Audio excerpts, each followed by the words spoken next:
This is a short video just giving you some ideas and suggestions for what to focus on during the revising and editing stages for project number 1. So you all just got some feedback from your peers. Now the sort of process of taking that feedback and really working to get this this project in the sort of best place possible before you turn it in for a grade. That's really the focus this week. So what I wanted to do was go over some additional guidelines, strategies beyond just the sort of ones that have been covered in class so far, okay? So very first of these, simply pay attention to the project requirements, particularly formatting and length. So two of your options required MLA formatting, one requires business letter formatting. So you got to make sure that you have it in the correct format. Pay attention to the little details when doing the formatting. Pay super close attention to spacing, margins, font. All those little things matter a lot when it comes to formatting. The second is just to pay close attention to the page length, all right? You want to make sure that you are actually achieving the pages required for the project. So if it is asking for 3 pages minimum, you can't have 2.5 pages and think that meets the requirement. Like, it has to clearly meet the page requirement without doubt. A great strategy is to always go a couple lines, or at least a couple lines, beyond whatever that base requirement is. So that will help make sure that there isn't any issues with meeting that page length, but that's something to pay extra close attention to. Second thing, especially with this project, is to make sure that you have specific details in this project. So you're trying to distinguish yourself from other people for some particular reason, okay? Either to get a job, to get entrance into university, or to potentially receive scholarship money. So those are all places where you have to stand out from the rest of the group. And how you do that is being specific. The more general, broad, generic that you are about what you're saying, the less likely you are to stand out from the crowd. So really pay close attention to those specific details. Now, part of being specific and part of really sort of working towards being a stronger writer is to make sure that you are showing what you're talking about and not just telling your reader. So if I just say, I am a dedicated student, okay, so what? Prove it, right? I would need to prove that I'm a dedicated student. Well, how do I do that? Specific examples are the easiest way in this type of project, right? I could say, for instance, when I did my big capstone project in high school, and then explain how that shows that I'm dedicated, right? Whatever it is. Pay close attention to that. If you just go through and say, well, I'm this, I'm this, I'm this, and don't provide any evidence or proof to show or illustrate what you're talking about, you're not going to capture your reader's attention. So really pay attention to that sort of show, don't tell mantra. And this goes for all writing. You always want to try and show what you're talking about. Don't just say it.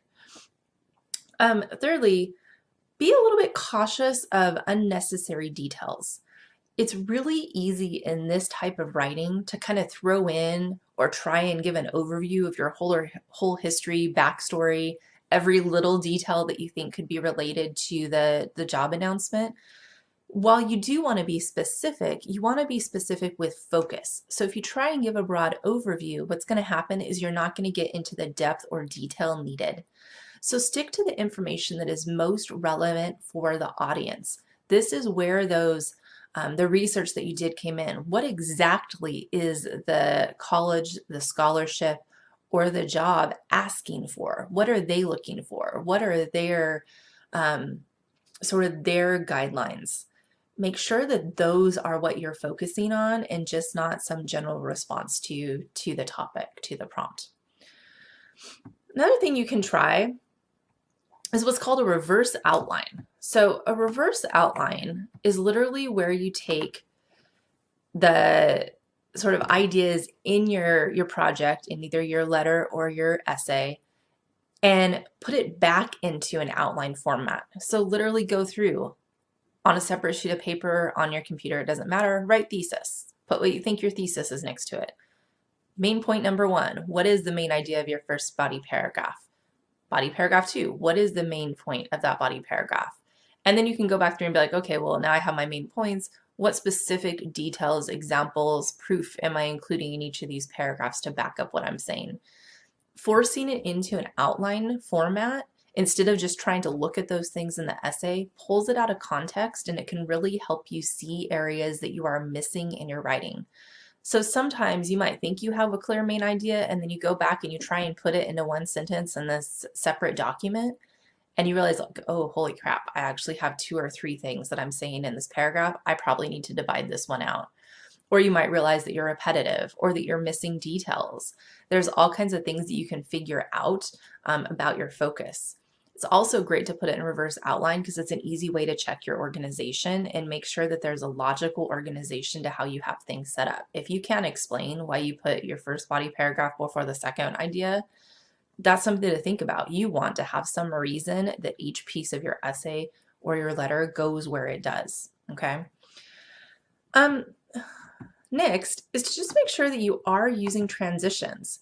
This is a way to make your writing sound less choppy, right? You got to connect all the pieces together so that it flows as one smooth piece rather than seeming like it's each of these little different paragraphs that are not connected to each other.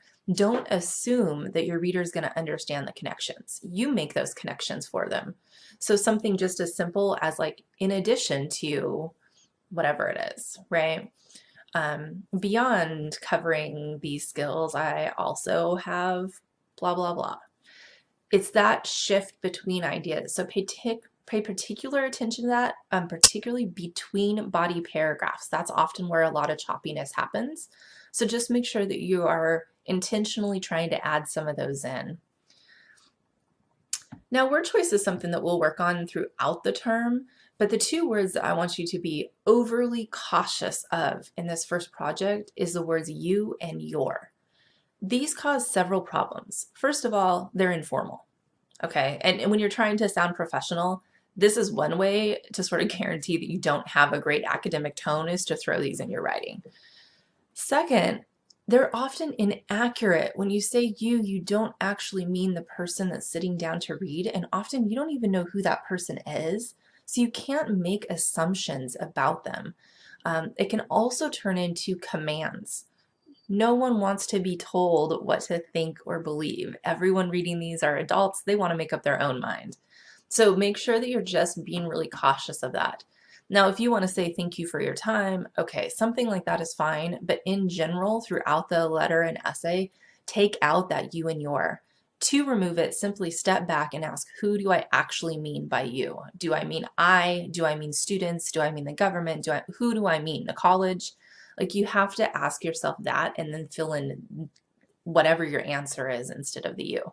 Sometimes you also just have to simply rewrite the sentence, okay? It's not always as easy as just replacing the you and your, though it often will be. As far as editing, I know students always want to like hyper focus on grammar, but grammar is only a small, tiny piece of what makes writing strong. It's a piece of it, but it's a small piece. So what I want you to really focus on as far as editing for this project is very noticeable errors. Things like capitalization. If you throw in a lowercase I, because we all kind of have a tendency to text nowadays, that's going to make it informal. So you really want to edit for those obvious ones, right? Don't ever use texting language. You have to look extra close for that. Make sure that you have punctuation at the end of all your sentences. That stands out. Check for obvious spelling errors. We all have spell check, at least use it, but also read through to make sure that the words that it's picking make sense. And then just finally, things like using complete sentences, right? Read through. If a sentence doesn't make sense by itself, that's a good hint that something funky is going on. One great trick for this editing piece, have someone else read your writing out loud to you. Any place where they stumble, pause, have questions, that should immediately tell you that you want to take a look at those areas. Even if you're not sure exactly what's going wrong there, something is off.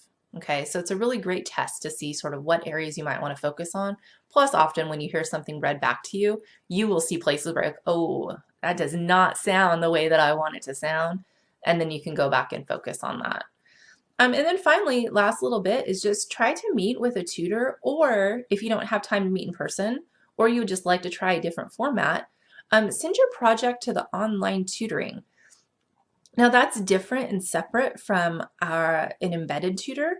So if you have an embedded tutor in a class, yes, you could request feedback from them too, but not all classes have that.